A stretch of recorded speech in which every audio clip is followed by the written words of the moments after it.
Hi everyone, my name is Lisa and I am Toronto-based art curator and art agent. Today I'm visiting art studio of Toronto-based artist Sarah Phelps, and she's a well-known Canadian abstract artist who works with texture, color, and paint, and I'm super excited to show you her works. So let's come inside and meet Sarah.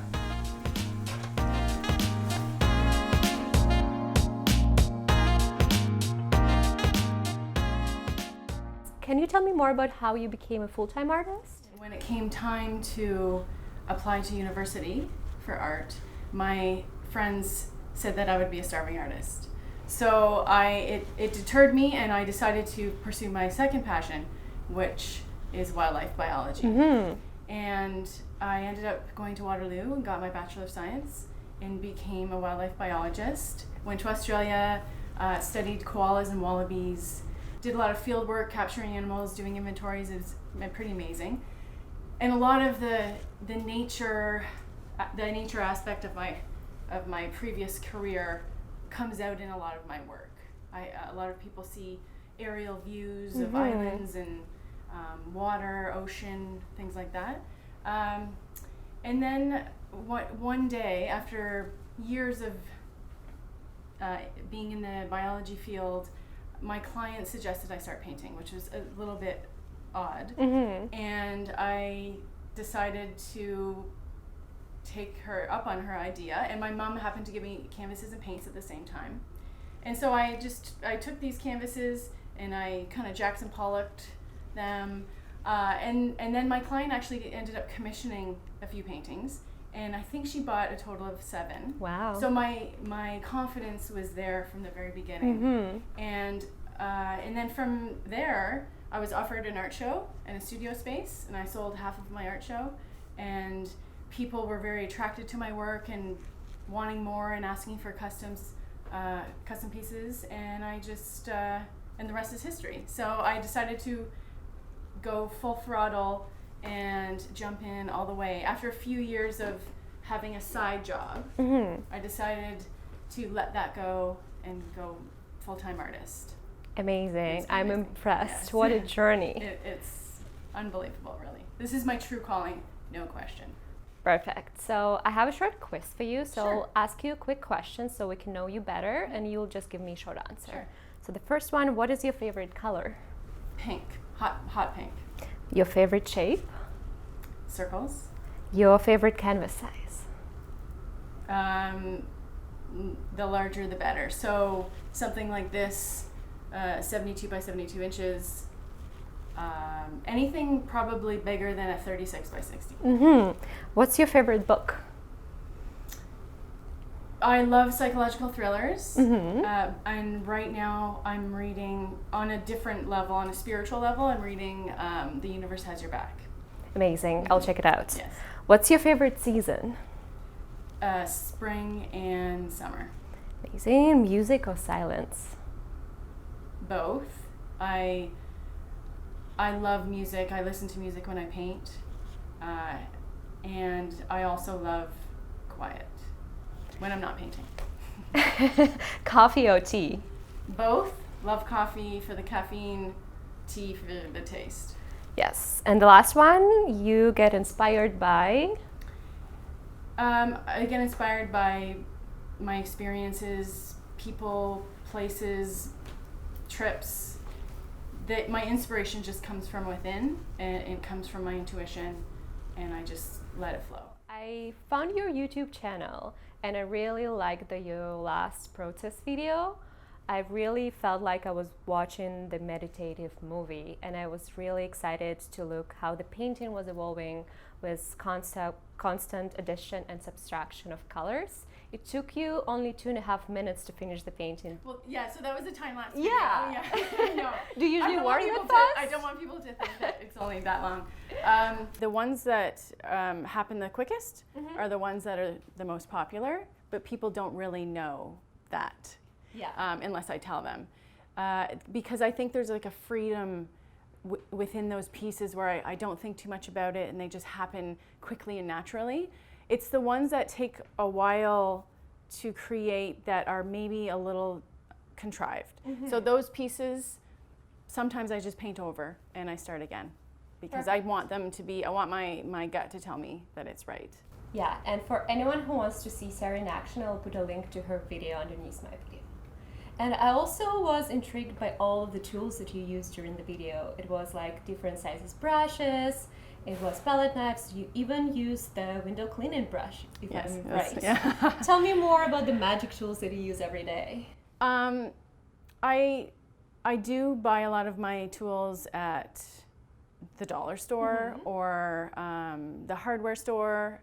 I don't often buy them from the art store. I find those tools, they're made with metal, not all, but the ones, the type of tool that I need, the shape of it, the art store doesn't have those in the right, with the right flexibility. So the dollar store does have a squeegee, like a window cleaner tool that I use. It's my signature tool. And the reason I like it is because I have a lot of texture on my paintings, so I need something that will be flexible around that texture. And if I were to use a metal knife or a metal tool, it would just skim over the texture, and that's not what I'm looking for. Interesting. It's a good tip suggestion. Yeah. Artists who work with texture. Yeah. Perfect. Let's talk about business and how you work as a full-time artist and the business side of being a full-time artist. I look at your CV and you have an extensive history of exhibitions in Toronto as well as in US and Europe. Tell me more how you select the shows and which one work for you, which one don't work for you. Well, in the beginning of my art career, and probably for most artists, you just take everything. You do everything and you learn along the way which ones are good for you, which ones are not. And so I've reached a point in my career where I'm very selective and I only do the shows that really appeal to my ultimate goal, which is to reach out to a certain audience. Yeah. And if the show, it doesn't have that, it doesn't offer that, then I won't even go there. And to be honest, a lot of my decisions are based on my intuition.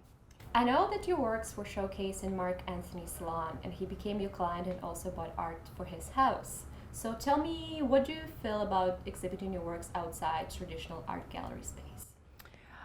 Well, I consider myself the non-artist artist. I think it's really important to think outside the box.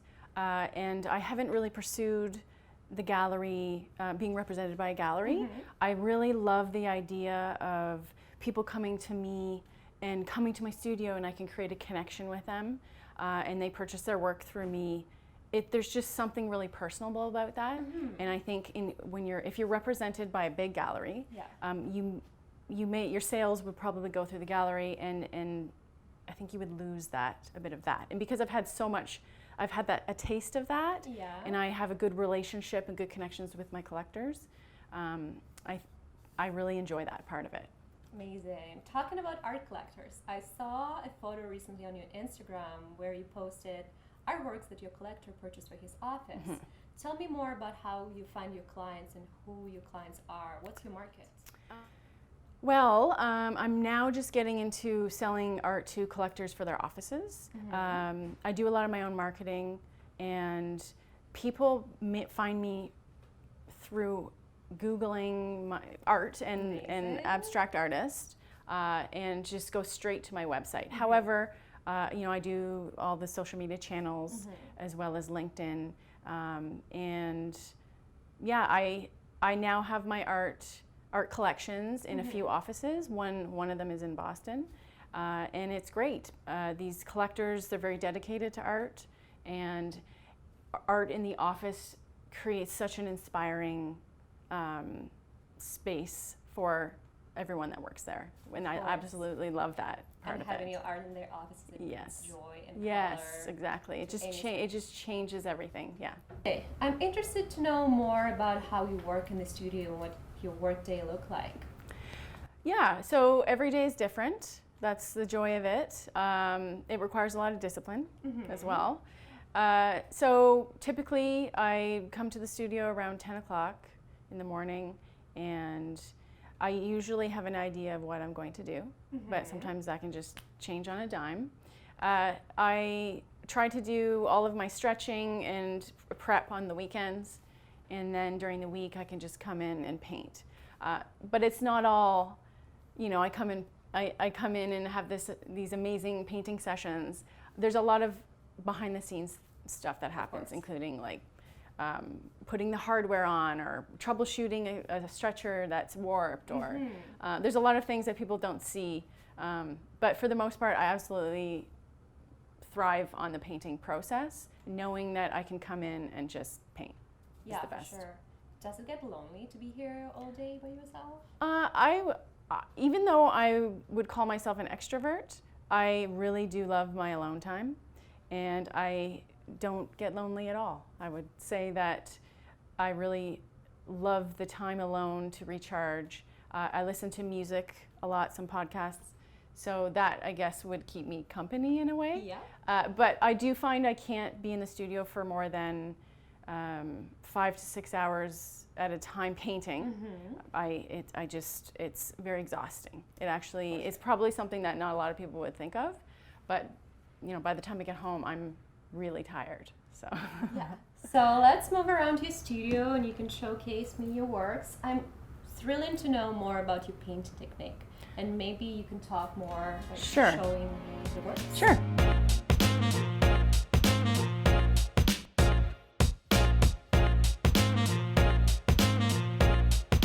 Tell me about your technique, and I also know you have 4 series that we can call 4 art collections.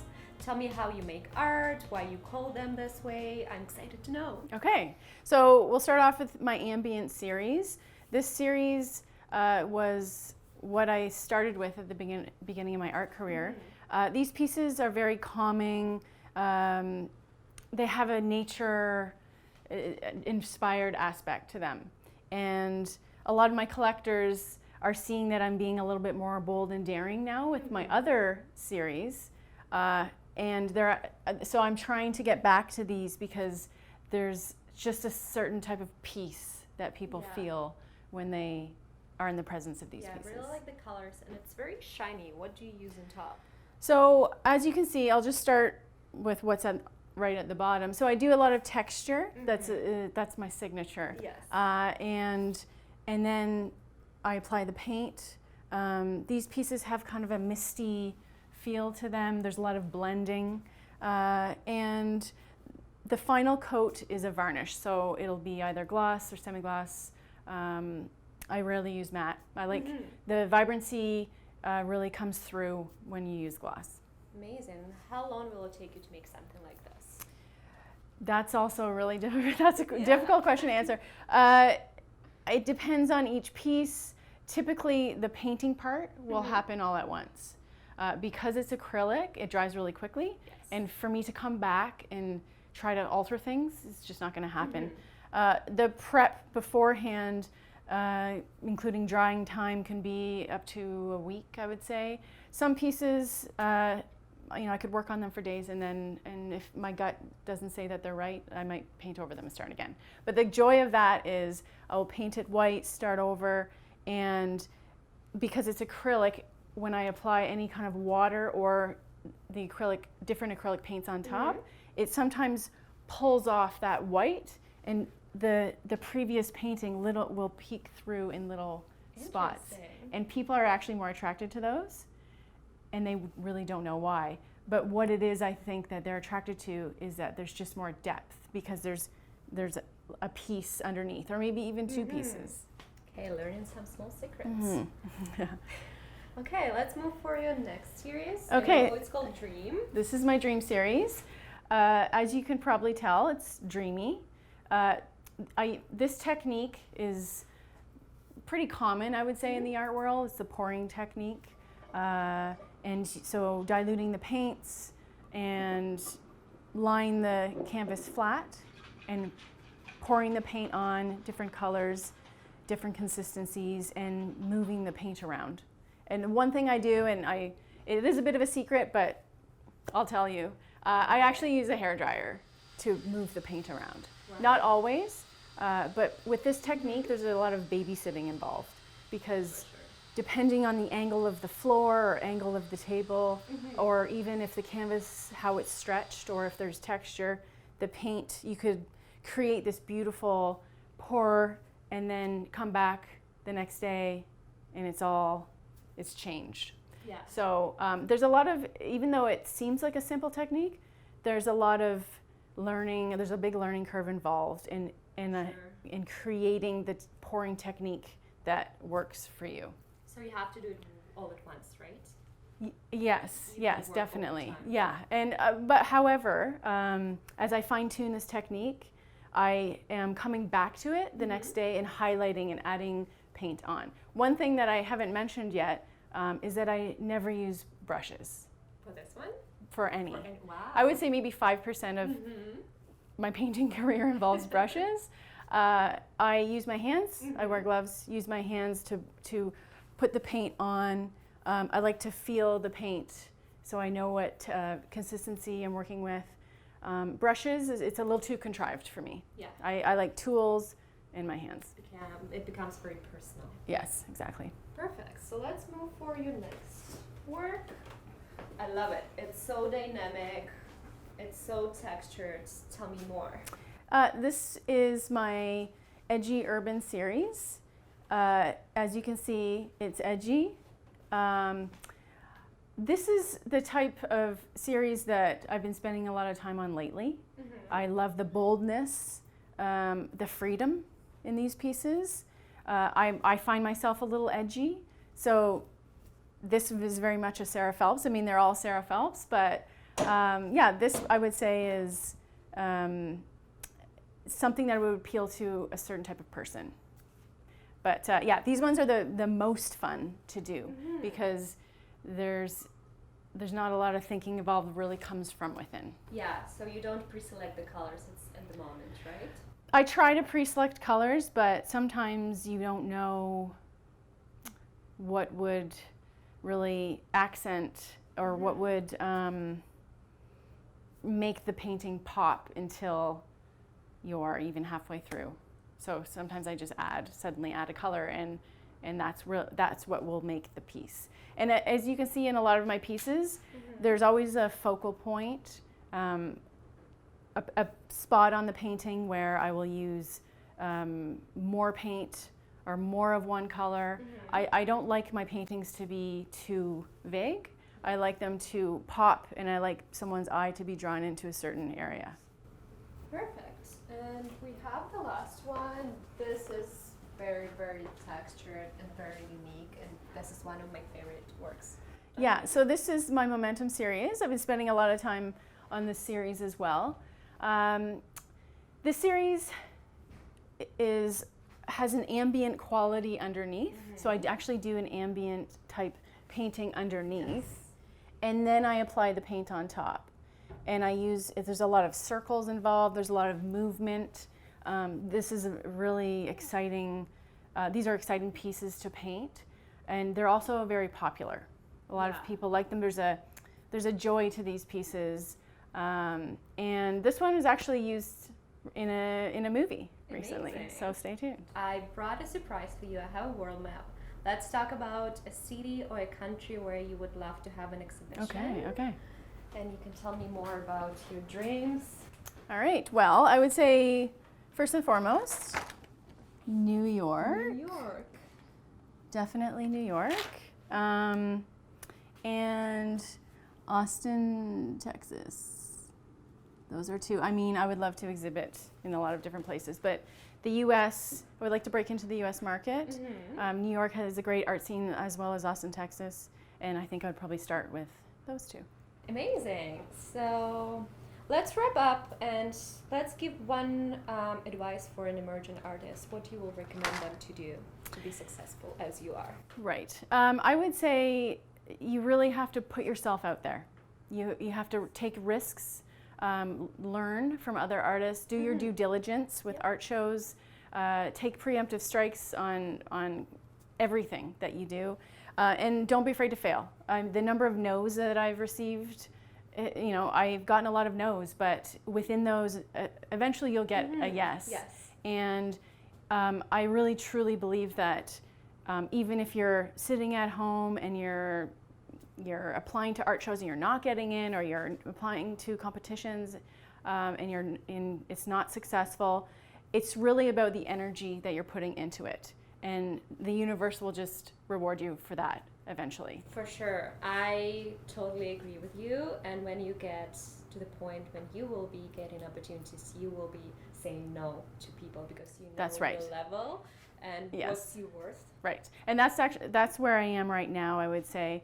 I know what to look for, I know the red flags, and I have a higher standard for myself. But, it's important to make those mistakes along the way, or do the shows that maybe aren't, like you look back and go, oh, I can't believe I did that. But you need to learn in order to be able to set yourself at a higher standard. Perfect. So, and tell us your website, your social media handles so people can find you. So you can find me at sarahphelps.com, and my Instagram handle is @InspireSarah. Facebook is Sarah Phelps Artist. Thank you very much for watching this video. I will be posting videos once a month. You can find me on Instagram. My handle is @Curator on the go.